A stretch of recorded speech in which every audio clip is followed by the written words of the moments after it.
Hello students, today we are going to describe the urinary bladder.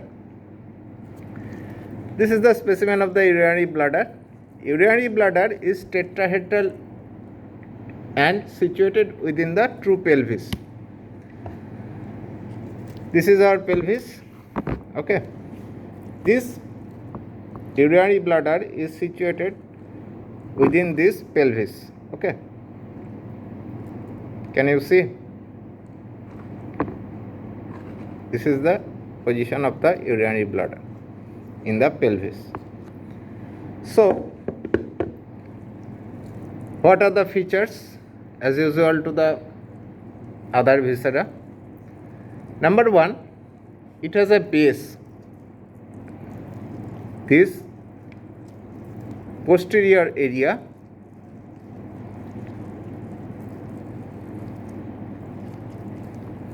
this posterior part, it is the base. Okay.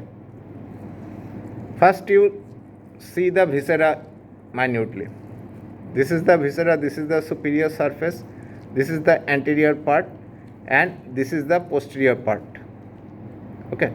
This is the male urinary bladder with part of the prostate gland attached to its lower part.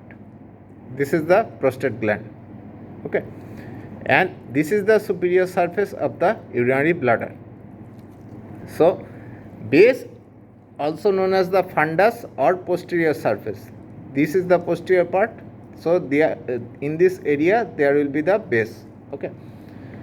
Number two, neck. It is the lower constricted part.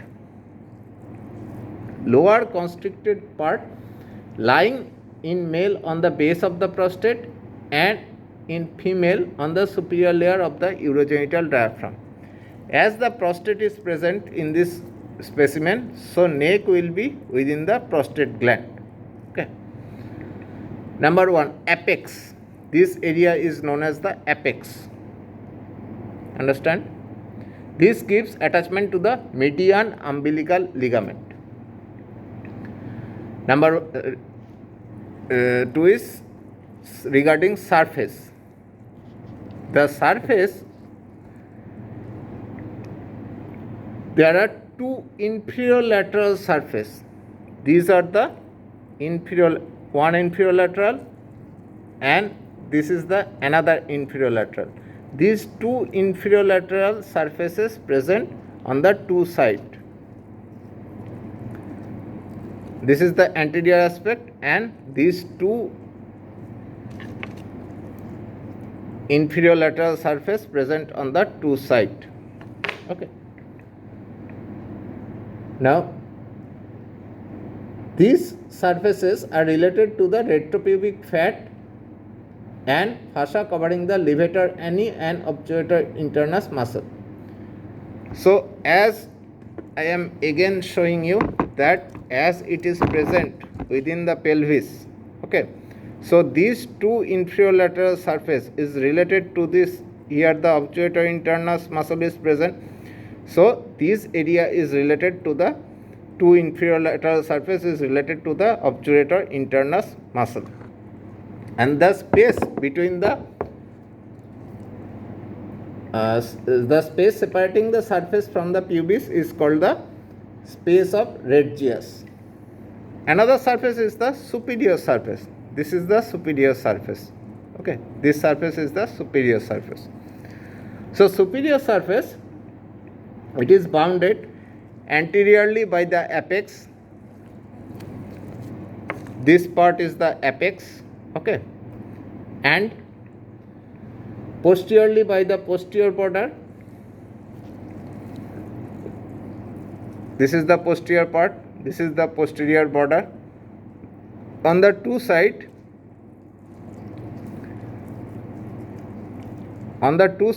by the two lateral border. Okay.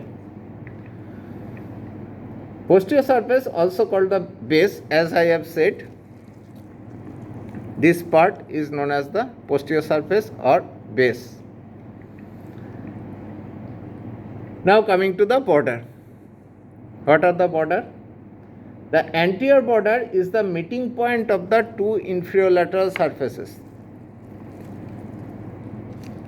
This is the two inferior lateral surfaces.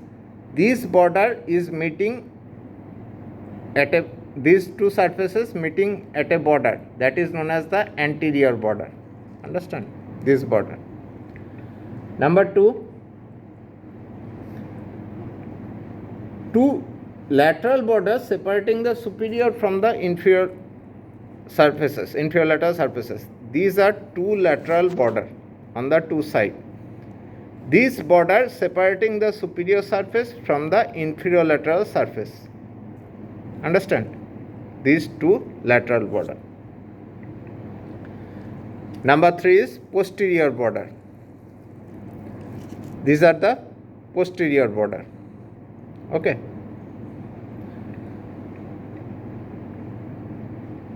Now you can see here there is the attachment, some tube attachment of the tube like structure. These two that is attached, you forget these things, these two tubes, okay, whatever attached on the posterior aspect of the bladder, this is the attachment of the two ureter, okay, and behind that there is another two tube, that is the ductus deferens. So you will get the two set of tube in cases of male urinary bladder. The anterior two are the ureter and posterior two are the ampulla of the ductus deferens or of the peripheral part of the ductus deferens. Okay. Anterior one are the bladder and posterior one are the ductus deferens. Okay. There may be the presence of the seminal vesicles in this area, that is beaded structure you may get.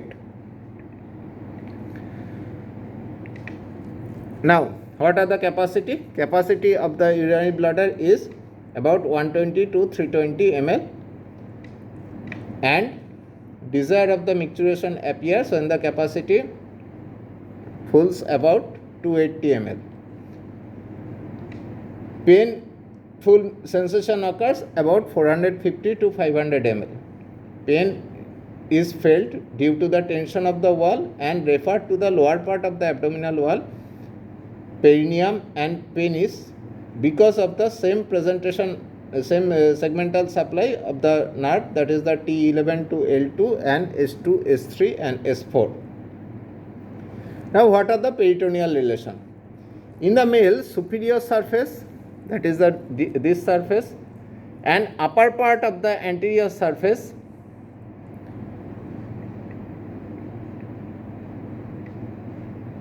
and whole of superior surface and part of the anterior surface is covered by the peritoneum. But in female, the peritoneum covers only the superior surface and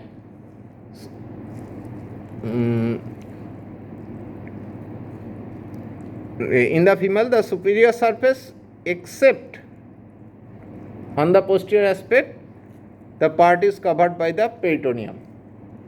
Now these are the relation, whatever I am describing, that is the in relation of the empty bladder. But when the bladder is full, the peritoneal relation changes. When the bladder is filled up with the urine, it extends into the abdomen. Okay, it fills and become full with the urine and it extends to the abdomen. Then it loses all its features and become ovoid in shape. Superior or peritoneal surface become posterior superior. If I cover this with my two hands, when it is extending, the superior surface, this is the superior surface, become posterior, and that is the posterior or posterior superior, and the two inferior lateral surfaces, these non-peritoneal area become anterior inferior, So superior surface become posterior superior and two inferior lateral surface become anterior inferior. So from the anterior aspect, if we puncture the abdominal wall with a needle, then it will not penetrate this peritoneal area, and peritoneal area as in filled up bladder becoming the posterior superior part, that is this part. So if I enter the bladder with a needle from the anterior abdominal wall, this inferior lateral wall will be punctured in the full bladder and peritoneum will not be punctured in this position. Okay.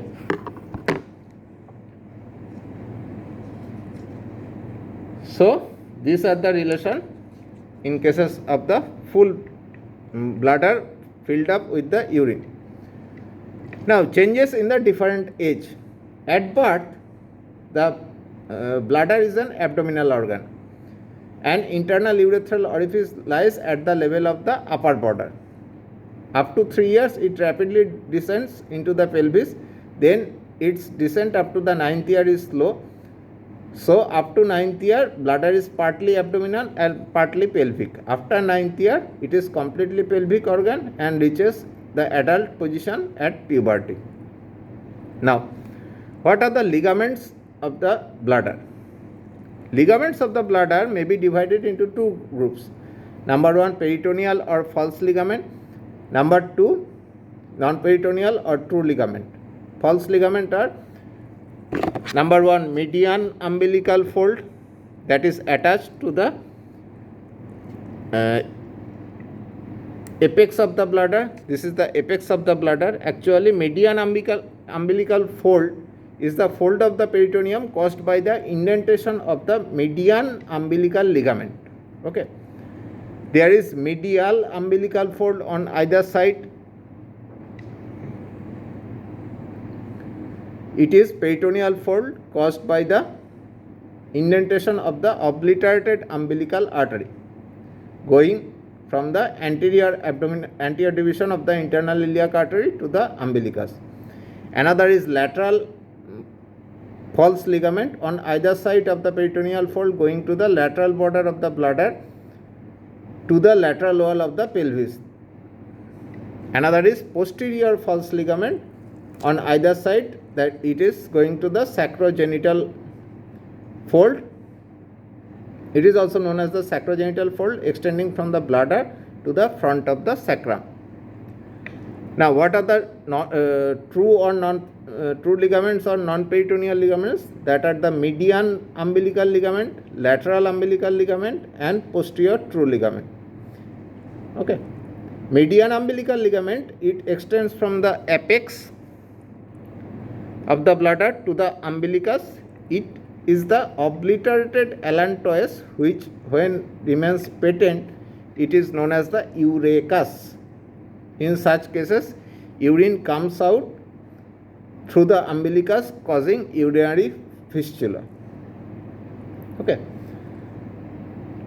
Another is posterior true ligament on either side of the, it is the fibroareolar tissue condensation around the veins and going from the vesical venous plexus around the neck of the bladder and to the internal iliac vein. Now coming to the trigone of the bladder. There are two trigones. If we cut open the cavity of the urinary bladder, this is the cut end of the urinary bladder. Here you can see this is the attachment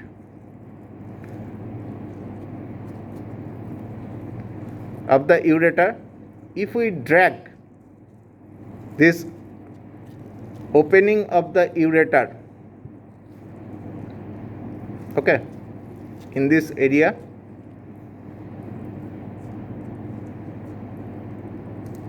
you can see this opening. This is the opening. When I am dragging this area comes inward. Okay. In this side, there is also attachment of the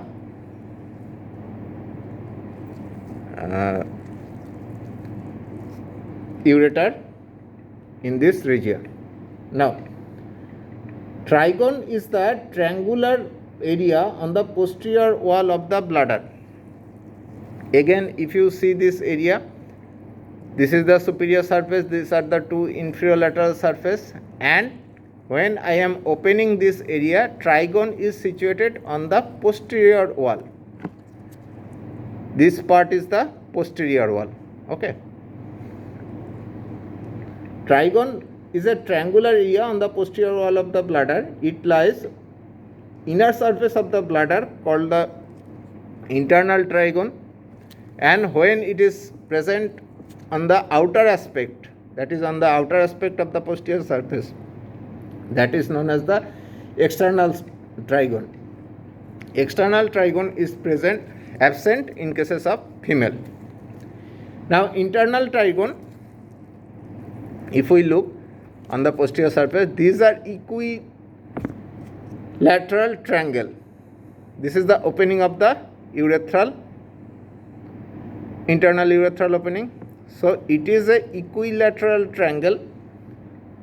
On each side it is about 2.5 centimeter, or in case of empty bladder.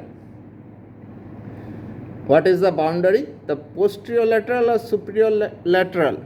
Posterior lateral or superior lateral angle area is formed by the orifices of the ureter. These are the opening of the two ureter. You can easily identify by dragging this ureter. Okay. So, posterior lateral or superior lateral angle is formed by the orifices of the ureter. Inferior angle is formed by the internal urethral orifice, and it is guarded behind by a elevation that is known as the uvula vesicae. This area known as the uvula vesicae. This is a uvula vesicae is caused by the projection of the median lobe of the prostate when it is much enlarged. Base is formed by the interureteric. This base is formed by the interureteric ridge, which is formed by the longitudinal muscle of one ureter. This area, it is formed by the longitudinal muscle of the one ureter going to the other. The ridge is convex downwards and continuous with the ureteric fold, which is caused by the part of the ureter lying within the musculature of the bladder. The function of the ridge is to maintain obliquity of the ureter, thereby preventing the regurgitation of the urine. Other two sides, these two sides is formed by the ureterourethric ridge on the two sides. Okay. And this ridge is caused by the longitudinal muscles of the ureter known as the Bell's muscle. This muscle descends downwards and medially to be inserted into the median lobe of the prostate. Here is the median lobe. Now, what are the muscle? The muscle present in the wall of the urinary bladder is known as the detrusor muscle. The muscle are arranged outer longitudinal and intermediate circular and inner longitudinal, as you know from your histology class. And in addition to this, there are Bell's muscle and interureteric muscle, as I have already described. There is no submucous coat. Mucous membrane is known as the transitional epithelium, and there is no mucous fold, and it is fixed due to the absence of the submucous coat. Okay. The arterial supply of the bladder is from the superior vesical artery, inferior vesical artery, and from the obturator artery and inferior gluteal artery. Venous drainage is the vesical venous plexus around the neck of the bladder, and from it drains into the internal iliac vein. About the lymphatics, from the superior and inferior lateral surfaces, it drains into the external iliac lymph node, and from the inferior lateral surfaces it goes to the inferior lateral group of the lymph node. Nerve supply is from the T11 to L2, that is the sympathetic, and parasympathetic via the pelvic splanchnic nerve, that is supplied from the S2, S3 and S4. That this is also known as the nerve of the evacuation. In cases of male, there is a external trigone. What is that? External trigone situated on the posteriorly superior lateral angle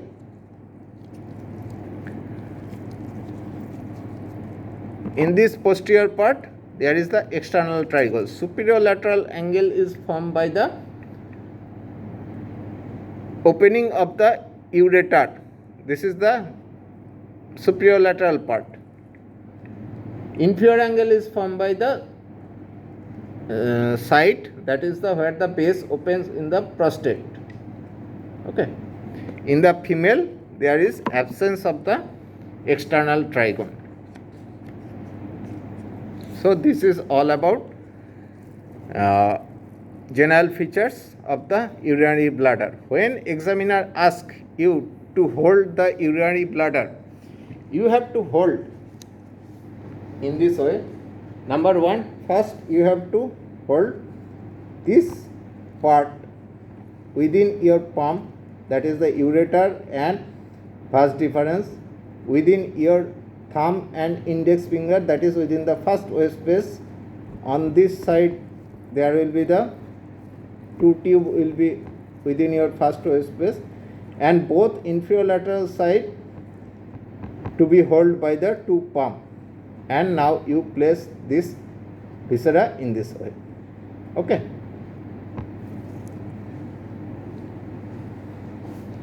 So this is all about the urinary bladder. Thank you.